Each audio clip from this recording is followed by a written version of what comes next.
Today's witch word of the day, Kevin, is power mimicry. And this was inspired by none other than Hope Summers, who is able to mimic other people's powers just by being close to them. We've also seen this from other X-Men like Sync. We've also seen this from Rogue for a limited time. Rogue's kind of a mess. Let's just forget about Rogue. I didn't mention Rogue. But she could do this for a little while. So just keep that in mind. Power mimicry, and it's mimicking somebody's power just by being close or in proximity to them. I think I know what you're getting at. I'm such a naughty. You haven't even read that? Wait, what are you doing with the book? So he has the confidence to finish the story. Hear now the words of the witches. This is Kevin, and welcome to Words of the Witches, the Charmed podcast that will guide you through the lesser-known published material in the Charmed universe and decide how it fits into the grand narrative of the TV series. All right, so welcome to Words of the Witches, episode 70. I'm Kevin, your resident Charmed resource. I'm Sean, and I just love comic books. Yes, and we have a wonderful guest today. Ooh, Black Gay Comic Geek. Thanks for leaving your safe Gavin to come with us. Yeah. Well, if you can see the tattoo, the safe Gavin is always. See? It's always with me. Nice. It's always with you. So that's awesome. Thank you all for having me. I appreciate. I always love talking to fellow nerds about stuff. Nerdy stuff that I love. Wait, what did you call me? No, I'm a very much self-proclaimed nerd. And thank you for making your name very descriptive. I know exactly who you are just based on your That's exactly why I decided to keep, because at first I was debating whether I wanted to go through a little quick spiel real quick. Because at first, because like these algorithms, a lot of times they flag queer content. Even now I'm going through that with YouTube. Yeah. Like I made a video like, hey, do you like reading about Black queer werewolves? And they're like, oh, this video isn't suitable for advertisers. And I'm like, I didn't say, like, I didn't curse. I didn't do it. Like, it's just a regular video. I'm talking about this comic right here, Artie and the Wolf Moon for Women's History Month. So I'm talking about female-centric comic books or whatever, and it's just like, this video isn't suitable for advertising. I'm like, why? Like, so I say all that to say, like, for a while I was like, should I even call myself Black Gay Comic Geek? Because like I'm gonna get flagged in the algorithm. But I'm just like, you know what, it describes exactly who I am. Exactly. So like, screw it. So yeah. Yep. I like that. Me too. Sorry, I went on a little. No, we want to know all about you. Tell people about what you do for sure. Do it. All right, well, hey everybody, my name is Michael. I call myself the Black Gay Comic Geek, and I always say the thing that actually even show off the shirt, Black Gay Comic Geek. Ooh.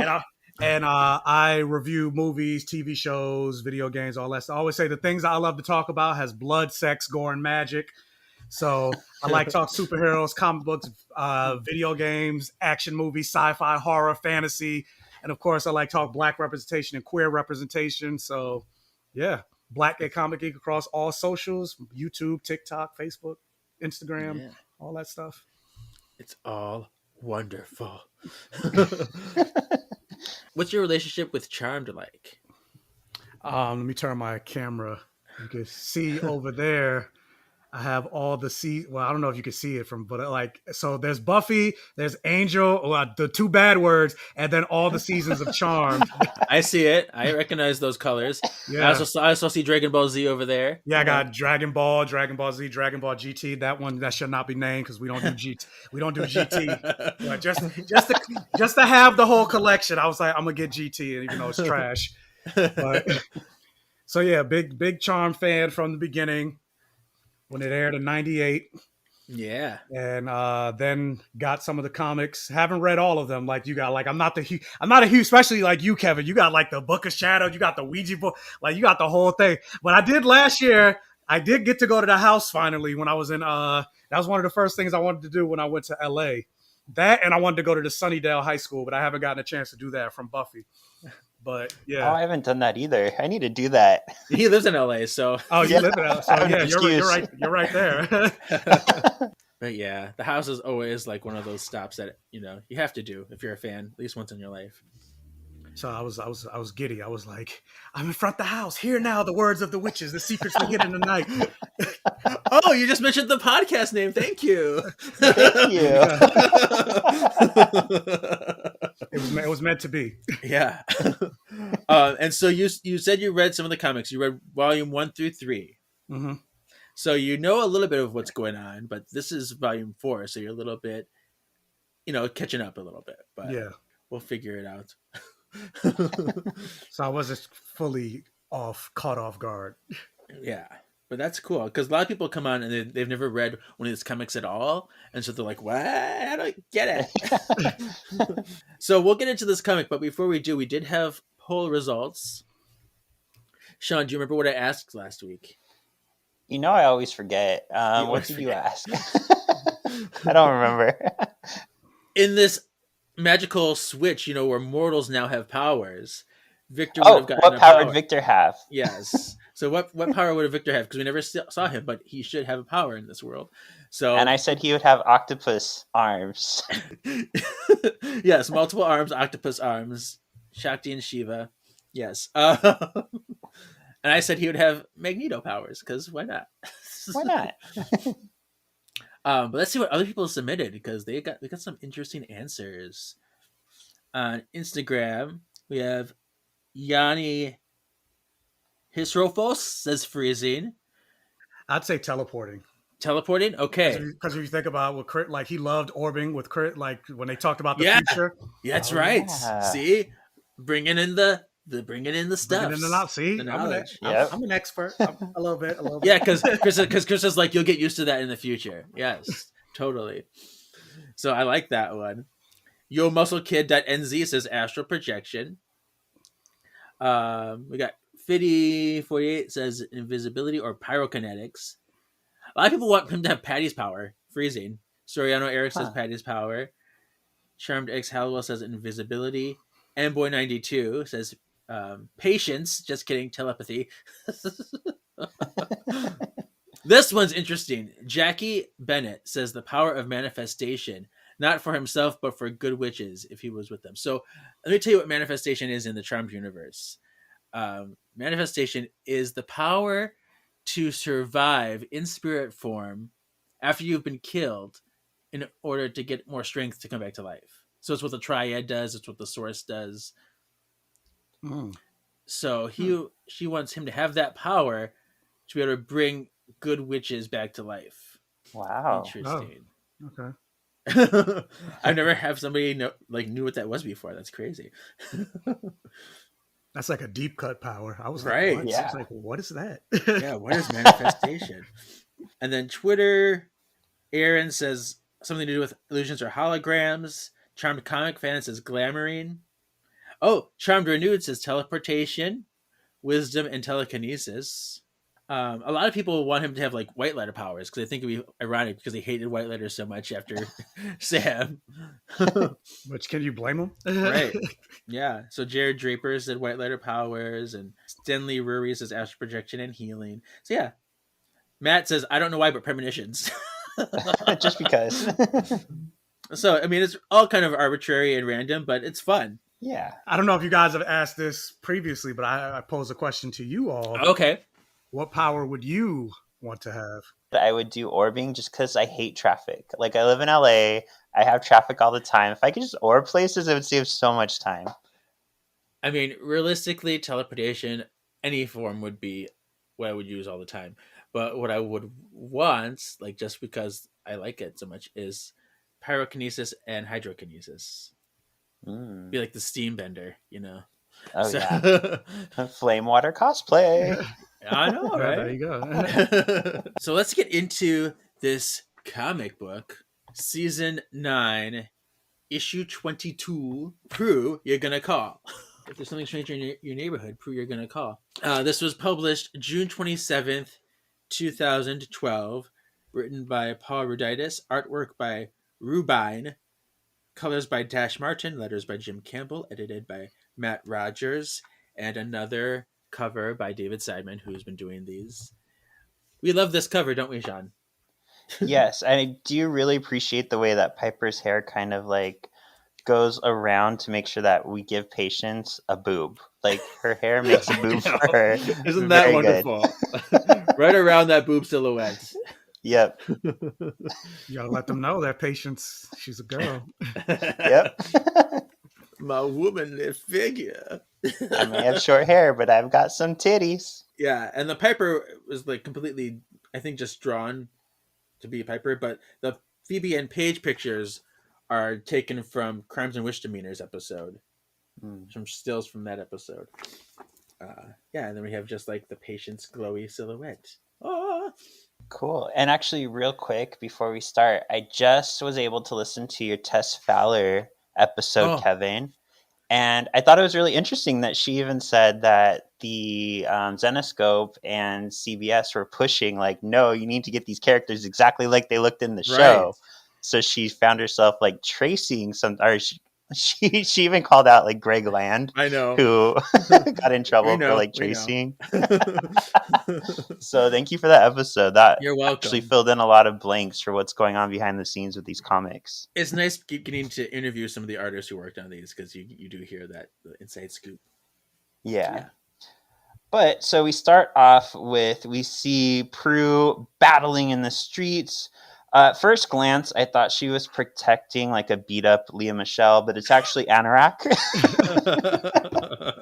So Anorak is this big monster looking guy, green blood. He's beat up, and there's 3 people coming at Prue.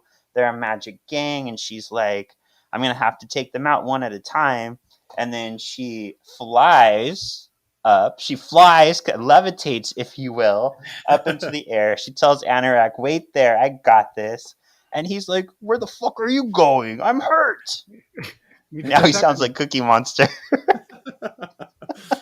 So then she flies up and she tries to use her magic to say basically like, wait here, I'm going to try something. And so as she flies up, you see like the triquetra, because she's fighting a gang of people. And you see like the little power symbol on her hand. But yeah, she flies up the triquetra. That's a beautiful picture. It is a beautiful triquetra in the sky. It is, yeah. We got weird like buff blonde scrunch face and Scruff McDabber over here, and yeah. But yeah, so then she comes back down. And she's like, "I did it." Yep. And the demon, what's his name again? Anorak. Which I was gonna ask, who is he somebody like? No, he's brand new and only in this issue. Pretty much, she's just protecting this guy because he's a demon that lost his powers in the magical switch. And so we're kind of living in this world. And because Prue gave up her powers in Volume 3, she was the only Charmed One that didn't have any powers. And now with the switch, now she's the only Charmed One that has powers. Yeah, because something about the power of 3 was never meant to be 4, and it's causing all these issues. Mm-hmm. So this demon, Prue is protecting because he no longer has powers. He still has his demon form because he's just a demon, but he has no powers to protect himself. And she's protecting him because she wants him to answer her questions about how this happened and how they can fix it. Back at the manor, we see Piper, Piper, because it kind of doesn't look like Piper, but Piper. That's what I thought. I was like, it looks like, is that Phoebe? No, then it was like Piper. I was like, wait, that doesn't look like Piper. So we see Piper, and she's kind of like levitating a plate. It looks very haphazardly, I guess. I don't know the right word. What's happening here is she didn't freeze the plate. She slowed down the plate. So it's moving in slow motion. Okay, so that's okay. There we go. Okay. Yeah. Because I was at first when I saw it, it looked like a portal or something. That's what I thought. I was like, is that like yeah, somebody coming out of there? Yeah. And so we get the Piper yell, Phoebe, Paige, come here fast. And then they come in just in time to see the plate like slowly falling, and they're like, Piper, how did you do that? She's like, I don't know, it just happened. And the plate crashes to the ground. Katish! We get Katish again. It's such a cute little onomatopoeia. I love it. Yeah. And Piper's basically like, don't get too excited. Like, it was just the plate. Let's see what happens from here. Let's just, be on our A game and see what happens with our powers. And then we get this weird shot of all the girls like making a face. Yeah. It looks like an O face to me. Like, especially Paige. especially Paige. It was like baby O-face. Yeah.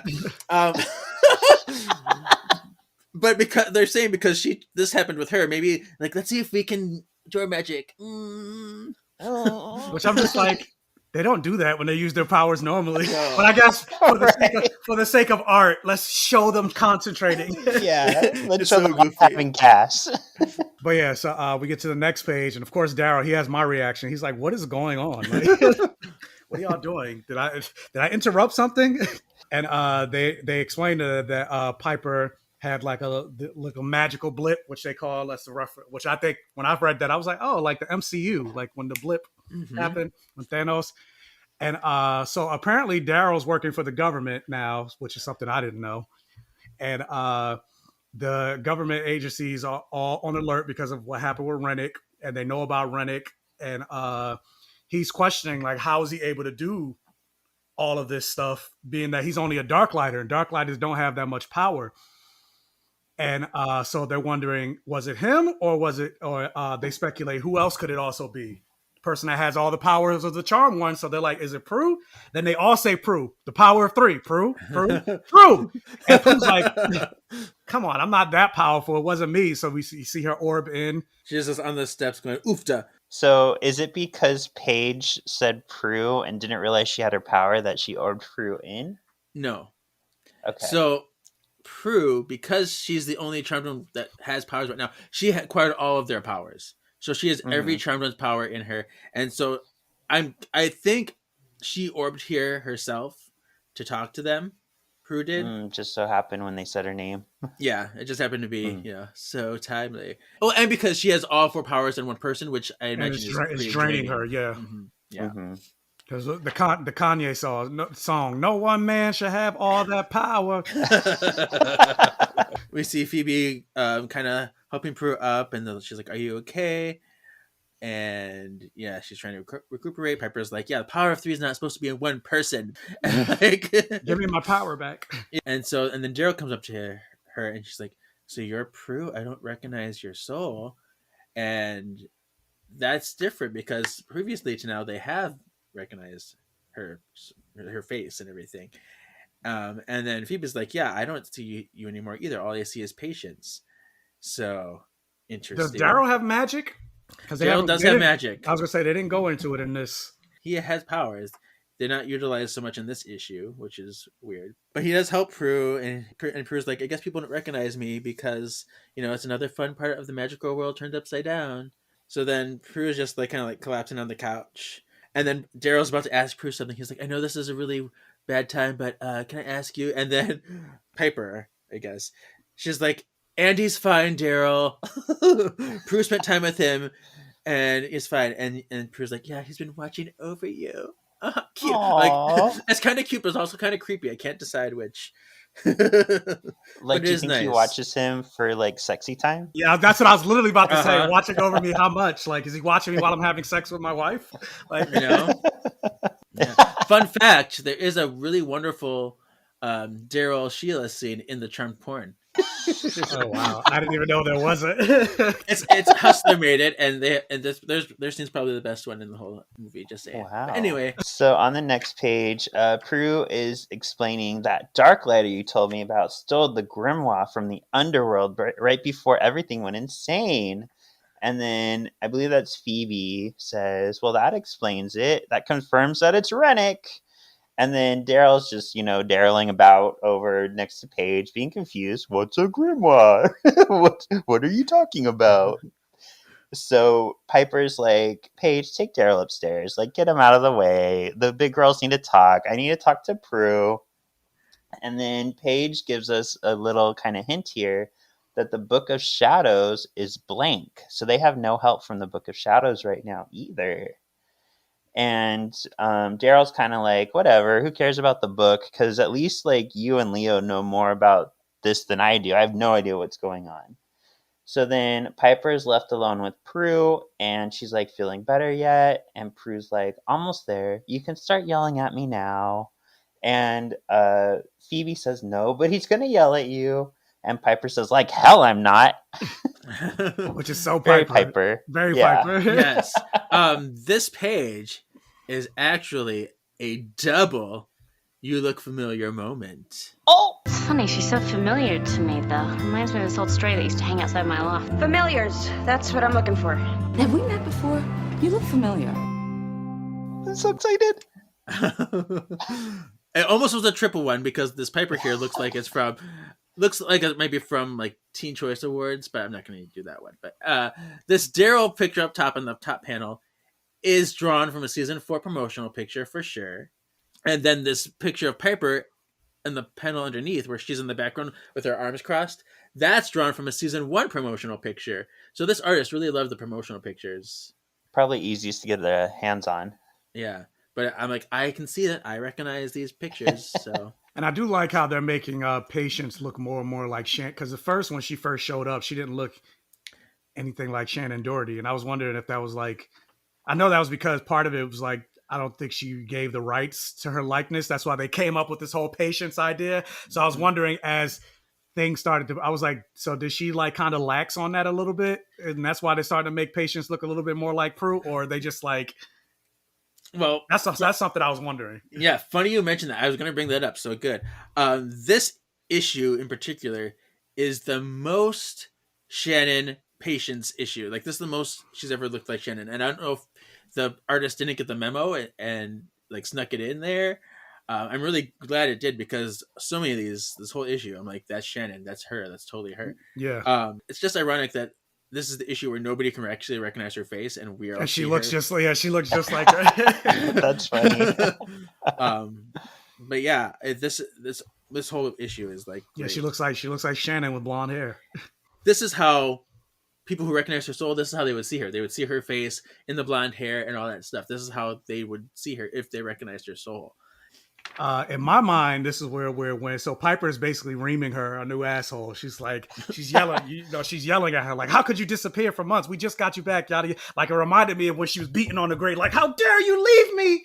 In season 4, after Prue died. So that's what this reminded me of. So she was like, "We just got you back. How could you leave?" And Prue's like, "I have too much power in me. Like you don't know what it's like to have all this power, like it's draining me, it's giving me like all of that stuff." And she's trying to like make her understand. And Piper's like, you could have spoken to us, you could have talked to us. I want to know. But then before they could really talk into it, they're interrupted by another blonde guy. I don't know who this guy is. I'm assuming he's an agent. But he's letting them know that Glennis is here and she's heavily armed. And so Piper says, "Phoebe, can you deal with Glennis while Prue and I finish our conversation in the other room?" But I love this too because Prue's coming up with excuses. She's like, yeah, I was just looking for the answers. I didn't want to come back until I knew what was going on. And then Piper's like, "Well, you pulled away before the magical switch, so what's your excuse now? Like, you're not telling us everything." Like, ooh. I just love Phoebe's boobs right here. Those are drawn so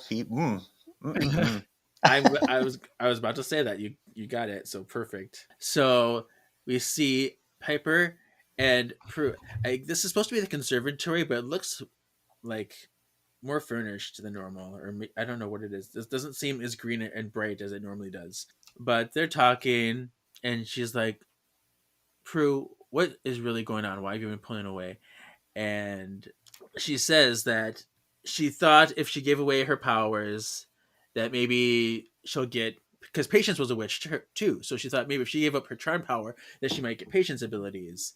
And then she didn't. So she was powerless and she felt kind of weird and being around her sisters who had powers. So pretty much she was so used to having magic, she missed it. And it was kind of eating away at her, is what she's saying, and made it being around them kind of difficult. Mm-hmm. And then she realizes that she started to get the magic back after the switch.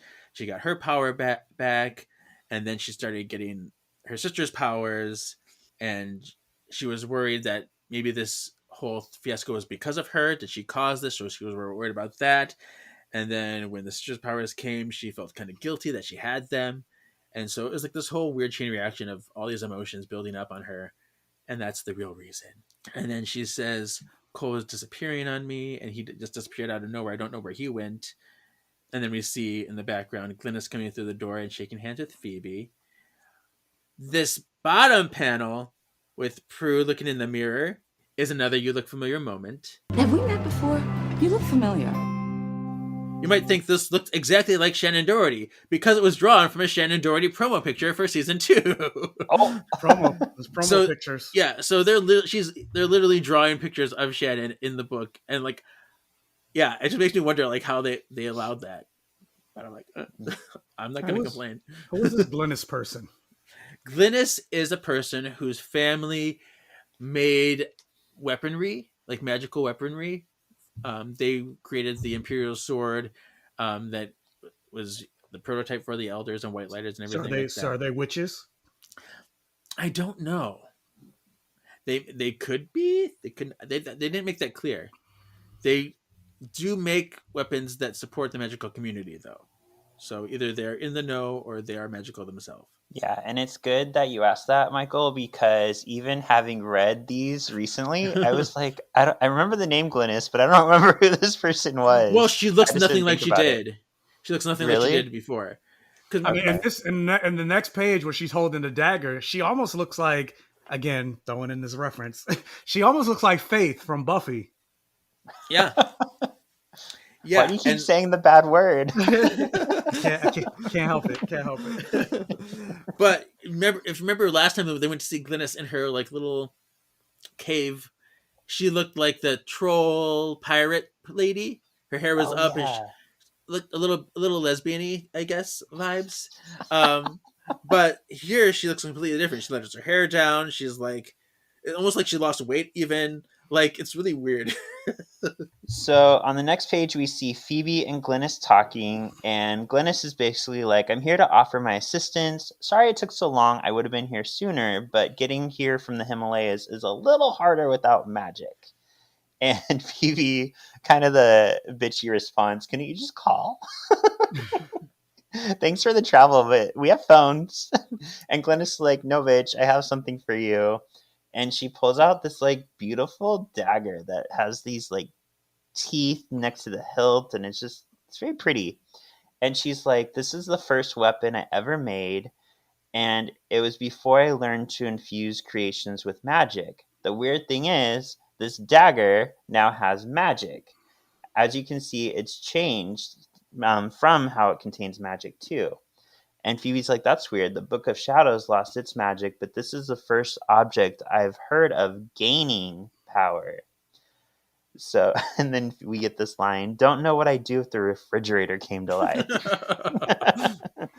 That would happen in Charmed. Yeah. And then Glynis sees Leo walking in with his wings out, suns out, wings out, with the Imperial sword he's holding. And she looks at him and says, weapons like this could help the magic community members that have lost their abilities. And Leo says, thought I heard a voice I recognize. Please tell me you've come to explain why I can't make these fucking wings and this stupid fucking sword disappear. And Glynis says, well, maybe because that's not the Imperial sword. Dun, dun, dun. Dun, dun, dun. Leo's outfit, pink shirt or purple pants. That's an interesting choice for Leo. Man, the way he's walking and he has the wings out. Yeah, he looks very much like I saw him at a club last night. Yeah, even like the crotch area looked like he got it tucked. He's tucking. Yeah. What would his drag name be? Leosha. Wingardium Leotia. Beautiful. Then we jump to like a beachy area where we see what I'm assuming is the real Imperial sword in the grimoire with Rennek, who has his titties out, like Leo has his wings out. Rennek has his titties out. And I'm not sure who the girl is because they don't say her name. Right. We just call her Nominee because that's like grown-up Nominee. But we don't know her name really at all. She was created from a flower out of nowhere. So, but yeah, he says the charmed ones are gathering the pieces they need to determine the engine of your rise to power, is what she says to him. And he's like, you can't afford to ignore the outside world because all these pieces are coming together. And he says, well, paradise was nice while it lasted. but he knew obviously the day would come because charmed ones are always interfering, and so he takes the sword and he does something with it, and unfortunately it causes him to have a shirt on all of a sudden. He like he teleports away with a shirt that suddenly appears, and I'm like, oh no, I don't want you to take the shirt back off. Yeah. And then she also transforms into fake Xena with her outfit, and yeah, they're in a different location because you see there's no skull in the background, then there's like all this other stuff in the background. So I assume they teleported. So he's like double fisting the sword, which is interesting too. Normally when that happens, you lose more clothes. This made him put more clothes on. Yeah. And I'm going to call her Zira because she's like Xena and She-Ra had a baby. Oh. Like Zira from Lion King 2. Stop it. I never didn't even ask you, Sean, do you remember the grimoire from the show? I remember hearing about it. I couldn't tell you what episode, though, because I'm not you. It was season 4, episode 19. We're off to see the wizard. But that is pretty much essentially the evil Book of Shadows, like the evil equivalent of the Book of Shadows. Has all black pages. Most of them are in a different language. This one happens to be in Greek for some reason. Was that with the three? Was that with the three brothers? No, that's season 1, episode 18. So that was in the season 1. This is season 4 when the wizard was trying to get the source out of Cole and taking the source, and they had this whole evil Book of Shadows that's brown in the front and like this crazy. Because I would think, since they were like the evil equivalent of the charmed ones, it would make sense for them to have the Grim. You would think, and you would think they would be a bigger threat than what they were. Yeah, I'm still bitter about that. First season, so you would think they would have them come back instead of like, the biggest evil you're gonna ever face is two sisters who like. But I'm glad they explained it away in the comics. It was like, well, Prue was there. That's the only reason, because like these two there's no way they would be more powerful than the charmed one. And that was my biggest issue. I was like, there's no way these two bitches are giving the charmed ones a run for their money. Right. But yeah, I'm glad they explained it away in the comics. Yeah, but yeah, so that's the grimoire, and it's here. And now Rennek, he stabbed it with the sword, and they're in a new location, and this is like his like throne room or something. And he's like, oh, it's only a matter of time. They're gonna find out my secrets and find out what I did. And so he generates all of these little holograms of the girls, and he's spying on them, and then random people in the world too, like in London and stuff. I don't know. But we see Piper talking to Prue. She's like, this is all pointless. Prue is like, it's not balancing out, so we gotta find out something else to do. Daryl and Paige are talking and looking at the empty Book of Shadows, and it's just like, oh, so it's the evil Book of Shadows. And then we have Phoebe and Leo and Glynis, and Leo's like, how can he have the Imperial Sword? I thought I had the Imperial Sword. And Glynis is like, no, I know, I made it. My family made it. I know what it looks like. It has an aura. It's not it. And then Phoebe's like, well, what would Rennek want with the sword then? Ta-da. I'm really upset right now that I got this page because this is the derpiest picture of Leo, of Piper, of Glynis. Like, they're all very derpy in this drawing, Kevin. It's really ugly. Even like, but also even like Piper's head, like, why it looked like she's missing part of her. Look at Paige in the background. Someone's going down on her. Oh my gosh. God, it's ugly. Yeah. So we have Paige saying in the background, Rennek has a powerful instrument of good and one for evil. What can he do with them? And then Prue says, well, when we figure that out, maybe we can figure out how to fix the world. And then in the foreground, we have derpy Leo. Sorry, he's so derpy. I can't look at this picture and not giggle.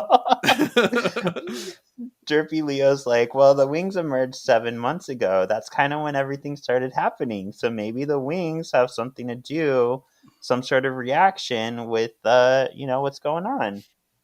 And Glynis, almost having a conversation all on her own, she's like, I can't explain how this is possible. The sword is a part of you, Leo. Like, it's part of who you are. So that's why we can't separate it.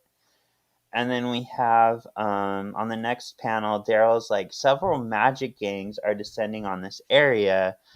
For some reason, they're targeting the manor. And then we have Piper. What are we supposed to do until they show up? Most of us are defenseless. And Glenn is like, that's cool. Like, you know that one weapon I mentioned that went all magical and stuff? I got like a bunch more. I'll just run back to the Himalayas and get them real quick. No, she brought them with her. And she's going to spread them out along the magical community. And then she says, if your government agents would let me have them. So then we see the charmed ones in the back of the little van taking out all the magical weapons. And I'm like, is that a bazooka that Paige has? Oh, You're gonna kill somebody.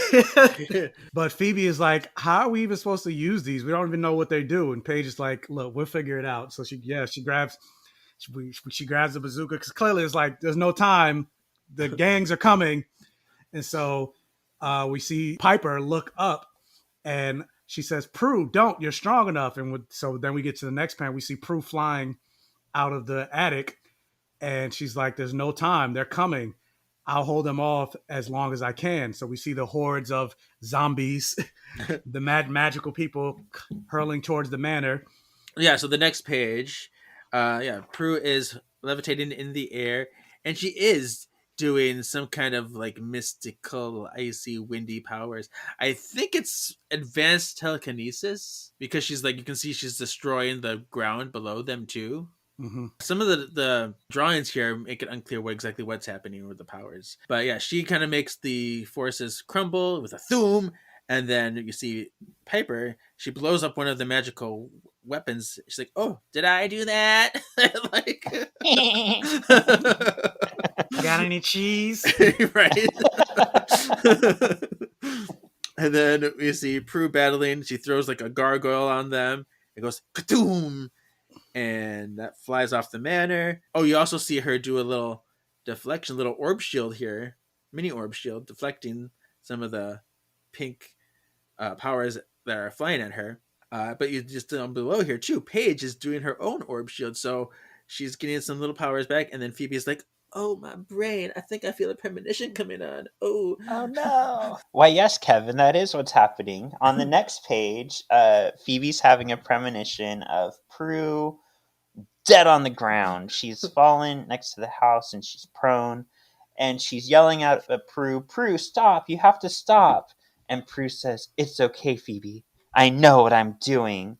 And she thinks to herself, I saw it too. Yeah, they share the premonition. Yeah, they both had the premonition at the same time. So she uses all her magic. The power of 3 will set you free. And then we see Prue falling to the ground unconscious. I wanted to say that power of 3 will set you free was a rhyme time moment too. Should we try a spell? Why not?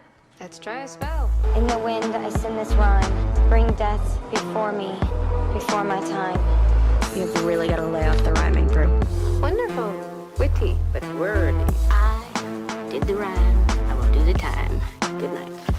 Rhyme time. Power of 3 will set you free. Then we see Prue waking up in the different world where she's like, this looks nothing like the last time I died. And then we hear a voice, or not hear a voice, we read a voice. Things are different now, Prue. You're different now. And then we find out it's Cole. He's there. And Prue's like, Cole, I was wondering where you disappeared to, which she's like, where is this? And he says, this is the between. And Prue's like, between what? And he says it's between life and death, heaven and the underworld, everything. And he says this is different from all the void that he was trapped in previously. And he explains to her, since magic has shifted on Earth, the entrances to the upper and lower regions have closed, and everyone, whether they're magical or not, are trapped in this little void area. The dead cannot move on. The white light has faded into this place. Yeah. So this is like a whole new plane of existence. It's like a limbo. It's like a limbo, another limbo that's not limbo. And it's not the ghostly plane, and it's not the cosmic void. So it's like a whole new place. But this picture of Prue, that is straight up Shannon. That is Shannon. Yeah, that's definitely Shannon. Yeah. It's like they took, I think it's almost like the advertisement from the Animal Pragmatism TV Guide ad. but I could be wrong. But the next page continues the conversation. Cole says, "I've been trapped here for months. It gets more crowded every day. I'm just trying to keep everything calm because, I've gotten used to this whole life after death thing. I've been kind of floating between planes for a long time now." And then Prue's like, "Maybe everything's fixed now." She's like, "I give up the powers back, and maybe all is right with the world." And Cole's like, "You sound less than thrilled." Because, yeah, Prue's like, "I'm happy to do my part." She's playing it off. But she's realizing, she's like, I'm always the one sacrificing. I'm always the one that has to give something up or has to die. Is this really what my destiny is? Which is kind of sad. But up here on top, this picture of Cole standing there is another "you look familiar" moment. Have we met before? You look familiar. That is definitely a picture taken from a season 4 promotional picture for Julian. Ta-da! Ta-da! All these promo pictures. Oh, so, yeah, it's like so many promo pictures. I'm catching him. So Cole continues with, "I don't know that destiny matters anymore. The angels were quieting down on that score even before they were cut off from the world." And I almost said Shannon. Prue says, "But why do..." That's how much like Shannon it looks. I'm just referring to her as Shannon. Especially in the bottom left. That's totally Shannon. Mm-hmm. But Prue says, "But why do I have to keep sacrificing? When do I get my happily ever after?" And Cole says, "You've never been the why me type before." And Prue's basically like, "Well, dying a few times kind of like has that effect on someone." And then Cole says, "Life is unfair. Death is even more unfair. So what? You're just going to float around in the shadows and pity yourself?" And Prue says, "I've tried everything else, fighting against the magic, reclaiming the magic, giving up the magic. Doing nothing might just be my final reward. Ever think of that?" And Cole says, "In the meantime, you'll punish yourself and your sisters. You've always been better together than you are apart." And she's like, "When did you become fucking Jiminy Cricket?" And he says, "Since I became the mayor of Deadtown." Very Cole and Prue dialogue right here, I think. Yes. Yeah, it's beautiful. And that bottom left panel you're talking about is another "you look familiar" moment. Have we met before? You look familiar. This time it's taken from an episode. I mean, she gave this look plenty of times on the show, this exact angle and everything, but I got one from season 1, episode 5, Dream Sorcerer, where it looks just like this. I'm going to do a side-by-side of that. Okay. And so the next page, she's like, "Well, Mr. Mayor, in case you didn't notice, we're both trapped. So what am I supposed to do now besides float around in the shadows?" And Cole is like, there's another way. And he says he's been gathering all the people that are there that are magical, that are dead, to try to figure out a way to break out.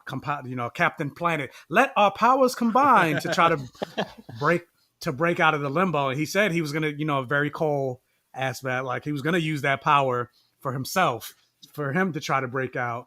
But he's like, you know what? We're gonna try to use it.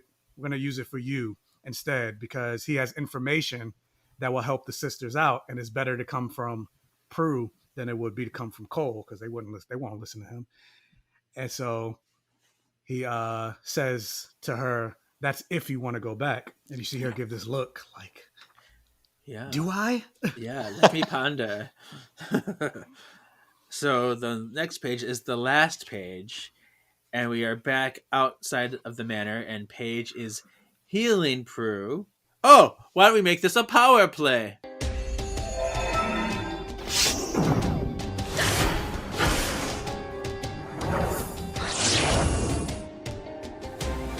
Power play. So today's power play is healing. And healing, it's the power to restore an individual to full health. The trigger for this power is love, and it's possessed by white lighters, usually used with a warm golden light shining from their hands to heal the injuries and wounds of others. But people who have watched the show know how weird and inconsistent it is. So let's talk about what it actually does and what it can't do. So it can be used to cure illnesses and maladies and poisons. You can mend torn clothes with it when you heal. You can heal inanimate objects like pipes and a broken P3 sign, for example. And let's look at limitations. It's impossible to heal animals. So which is weird. You can heal pipes, but you can't heal animals. Right, ridiculous. You can't heal the dead, although you can heal somebody who's in transition of dying. So if they haven't moved on yet, you can heal them then. But if they're dead, you can't. You can't heal certain magical beings, like you can't heal a mermaid for some reason. You can't heal demons, sure. You can't heal mental illness or emotional trauma, because that's something that has to be worked out, by the person. That's part of the healing process of their self. And you're only allowed to heal injuries that have been inflicted by evil. At least that's the rule that the elders gave. So that's more of not really a limitation, but it's a rule that's often ignored, which good, because it should be. Yeah. Yeah. Stupid elders. Like if I'm married to a white lighter and I get a paper cut, you better fucking heal me. Exactly. Like I don't care. Because paper cuts hurt. Like Yeah. And then you cannot heal self-inflicted wounds like drunkenness. White lighters can self-heal. They have to be conscious to do it, so they can't, like, if they're knocked out, they can't heal. But they do heal themselves, except for dark lighter poison. And then a negative emotional state or emotional duress can cause you to lose the ability altogether. Some little tidbits too. I don't know if you know, did you know that they used to use an actual light bulb for the healing effect? Oh, no. I didn't know that. So in earlier seasons, they would literally attach a light bulb to the palm of the hand of an actor, and then a wire would be connected and hidden through their sleeve that went connected to a little power box in their back pocket, kind of like a mic pack would be. And it's this little thing that they did, and they had to be careful because it could burn. It was hot. So that was the old school effects. By season 8, they were using CG and it was all computer rendered. So when Paige learned to heal, it was computerized. But yeah. Wow. Yeah. And another fun fact, Shannon Doherty stated that if she had a power from the show, she would want healing. Oh. Yeah. Yeah. Cute. But continuing on this page, so she heals Prue, and she comes to, she wakes up. She's like, I guess it worked. You got your powers back. Great. And then Paige is sitting there like this, which is she has her hands on her cheeks, like she's like, I'm tired now. But that's also another you look familiar moment. Have we met before? You look familiar. Based off of season 5 promotional picture. And these Phoebe and Piper in the back, I don't know what they were drawn from specifically, but they did make these stances in the show. They have done those exact same arm and standing positions before. Yeah, and Prue's like, I figured if I used up all the magic in me, the powers might revert to you. Looks like I made the right call. And then Phoebe's like, this looks kind of like a Lost and Bound hairstyle. She's just looking at her, and she's like, Piper says, what about you? Do you still have your magic? She's like, I'm pretty sure it's gone. It's fine. But let's go talk about Rennek. I got some information. Cole gave me some information. So let's see what happens. Dun, dun, dun. To be continued. So that's the end. So what are our thoughts about this issue generally? It was cute to see Prue cut loose a couple of times with the triquetra moment. Even though I'm wondering, I'm like, what did she do? Yeah. There's a comic flair. And the interaction between Cole and Prue, who it's funny, it's like after everything that they've been through, I like their chemistry a lot. Like even when you think about the Wild West episode. So for me, I know this is a common thing with me, Kevin, but you got to hear me rant about it again. Oh, here it goes. Here goes. So build up. This to me, we get this build up that Prue goes away with Cole and they're hinted at being a couple. We get this hint that Prue can't be reached for 6 months. So to find out oh, I just didn't reach out to you because I was uncomfortable. And oh, by the way, Cole disappeared 6 months ago. So we were off together and then he disappeared. So it was kind of I don't know. It was exciting to see Prue bust loose, but the whole her dying thing, I don't know. The follow through to me was just kind of like, eh. I see that. So like for me, like I love Prue being the super witch and seeing her, use all the powers. I do understand her hardships and confusion. I do like that, but it's also kind of sad when you wanted her to do more. I do love that we see like Shannon, like the presence of Shannon in here for sure. That makes me happy. Mm-hmm. I think Daryl was underutilized in this issue, especially after like the big reveal last one, where like you're all amped up and then he doesn't do anything this issue. That was a little disappointing after the epic introduction.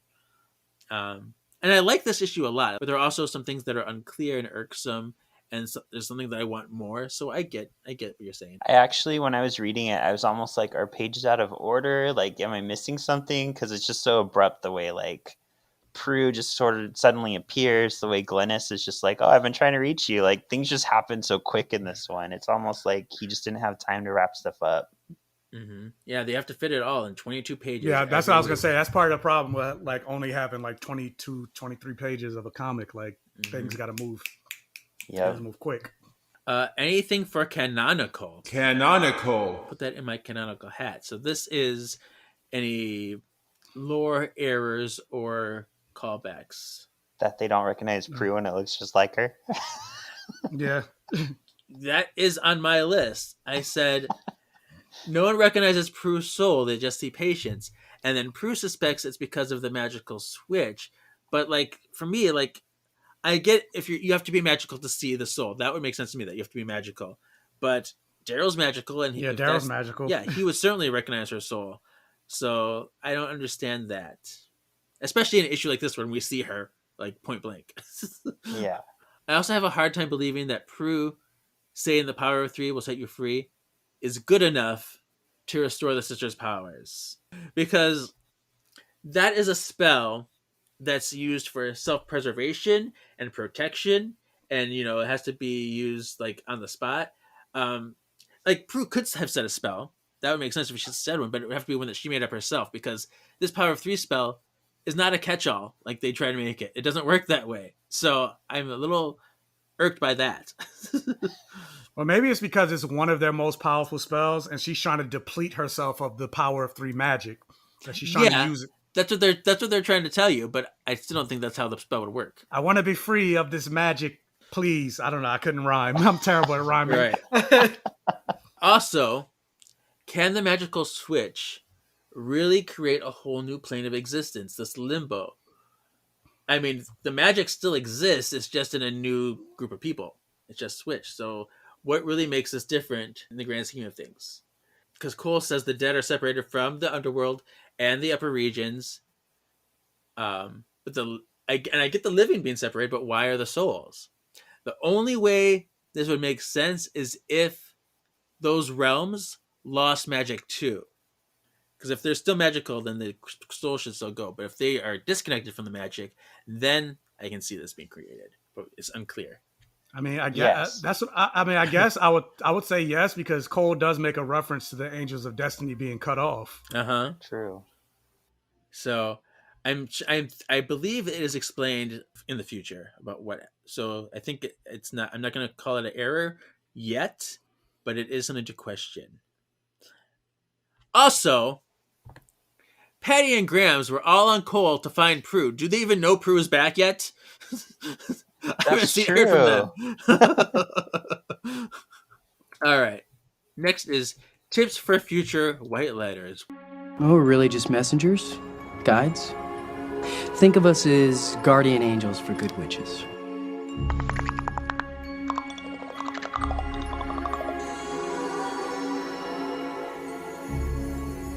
Tips for future white letters. I was out being a force of good in the universe. What is the moral of the story? Why do I always have to be the one to sacrifice? Yeah.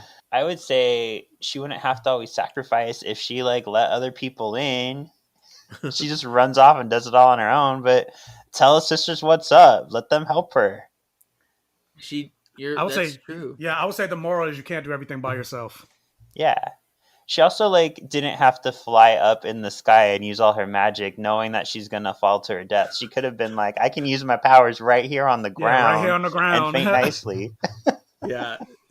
Choices, Prue. Choices. My moral is, Cole said it.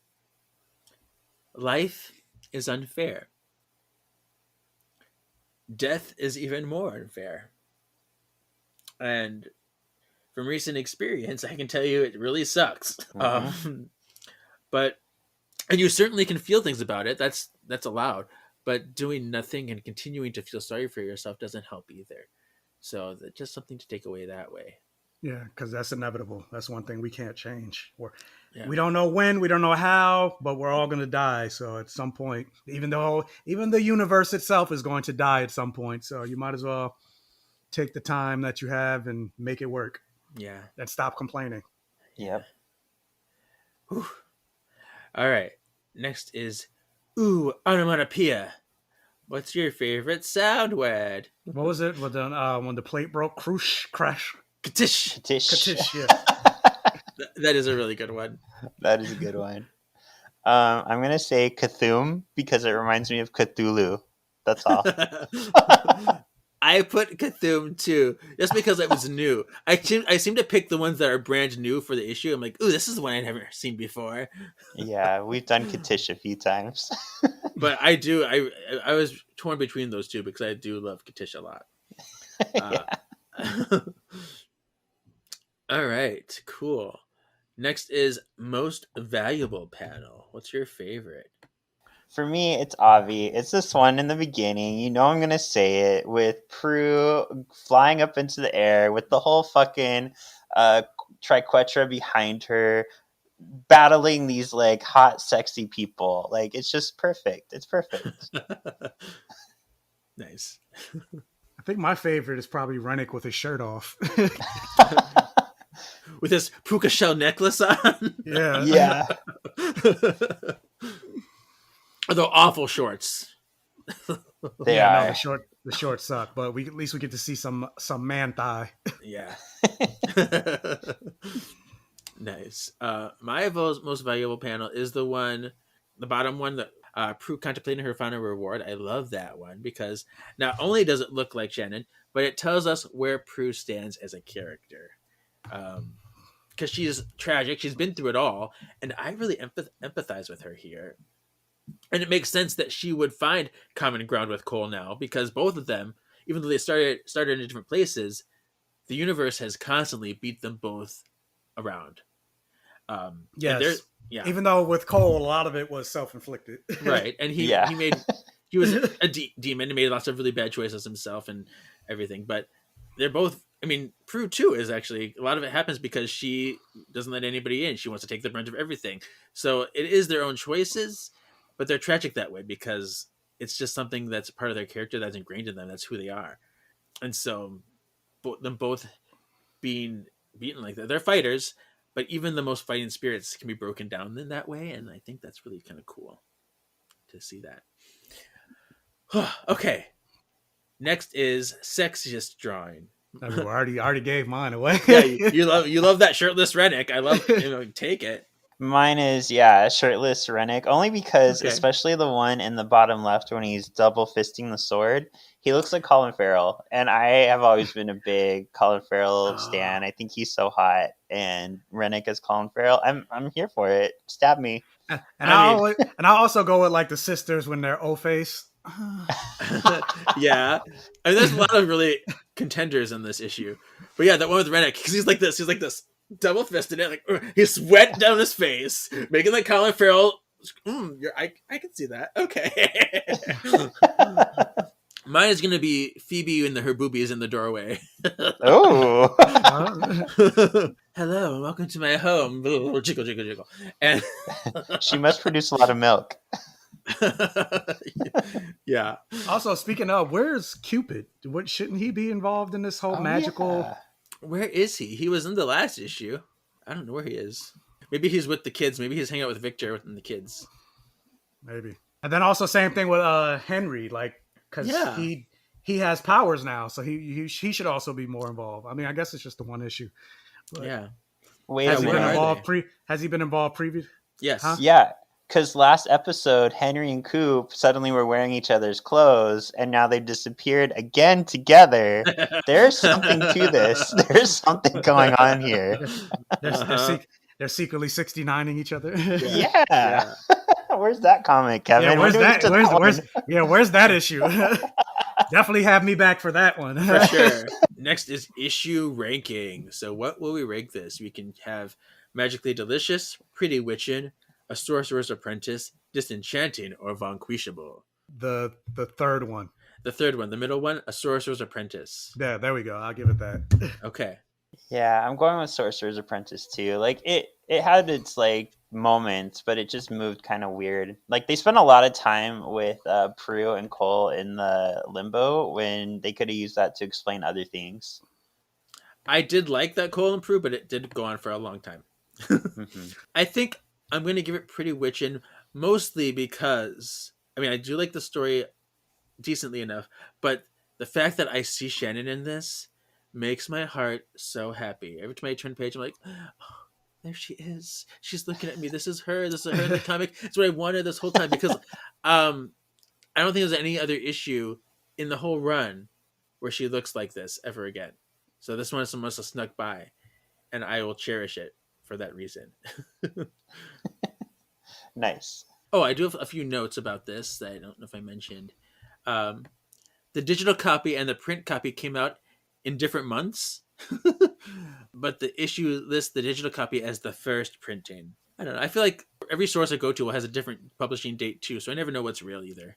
The picture of the grimoire with the book and the sword, the text on there is a basic prayer of the Greek Orthodox Church. Oh. Oh. So that's fun. And here's a really another cool one. If you count all the episodes, all the seasons, and the comics combined, this would be the 200th episode, the 200th issue. Wow. Oh wow.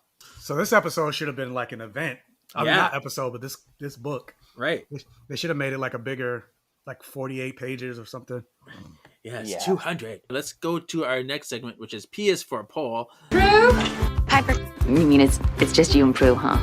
Phoebe? Phoebe, you there? And a big hello to you too, Penny. Come on, Patty. The rest is up to them. Paige. My name is Paige. Another P, imagine that. P is for Paul. The question for next week, pretty simple. Do you like that Prue is back in the comics? Because I know a lot of people are upset that she even returned. So I'm just going to get a poll and see how divided it is. So you can say yes, even if it had to be in this altered patient's form, or no, she should have stayed dead. I'll be curious to see what people say. Obviously, for me, it's a yes. I'm glad she's here. Yeah, for me it's a yeah. I've always wanted to see Prue back.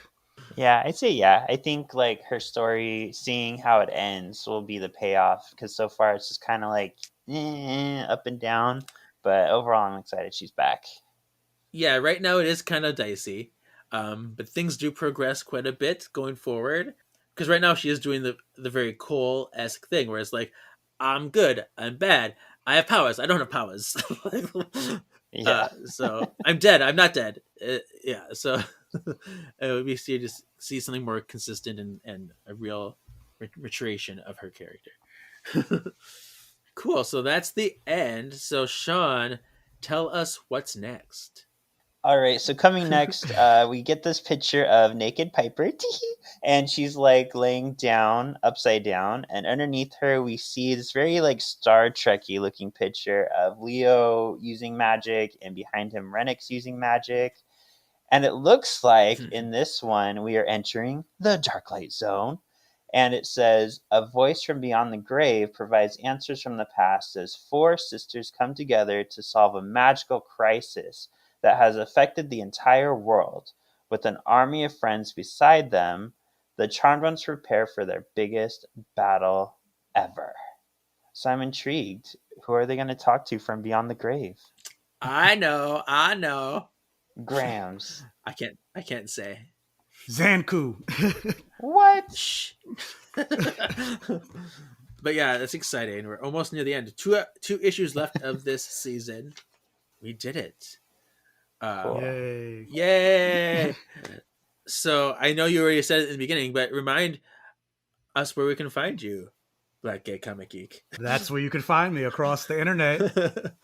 Across the socials, Black Gay Comic Geek, mostly YouTube, Instagram, and TikTok, but I also have a Twitter. But yeah, if you guys are fans of The Last of Us, I go live every week to talk the latest episodes, spoilers, and then this month you got Creed 3 coming out, Scream 6 coming out, Shazam coming out, Dungeons and Dragons, Mandalorian just dropped, so all of those I'll be reviewing. Mm-hmm. And then on my TikTok and Instagram this month, like I said, for National Women's Month, I'll be recommending some female-centric stories. So yeah, check that out. I enjoy watching your stuff. Thank you. Nice. Sean, where can they find you? Cool. So you can find me on mostly Instagram under Sean Porrett. That's Porrett. That'll link you to my book, which is Prue on Amazon. That'll link you over to Marvelous Galaxy of Disney. This week we are also talking Mandalorian. Also, what the heck? There is a documentary of the Star Wars Holiday Special coming out. So we talk about that and other things. And you could catch me on Once Upon a Cult, where our latest episode is the Final Fantasy VII house. They took something I love and turned it against people, Kevin. Why? It's awful and interesting and scary and cool. I don't know. Yeah. You can also find Sean and I on Solving for X, covering the 90s X-Men animated series. Exactly. Yes. We're about to start season 4. We should have you guest on that one too. That would be fun. I was like, it's funny enough. That's actually my ringtone for my phone. See? So yeah. So Mine too. So yeah, we'll maybe have to get that arranged. And then you can follow this podcast at Words of the Witches, all the places, Facebook, Instagram, YouTube at that name, or Twitter, Words of Witches. Yeah, sure to rate and review on Apple and Spotify, and we will see you next week, everybody. Thanks for listening. The door closed. Yeah. Your destiny still awaits.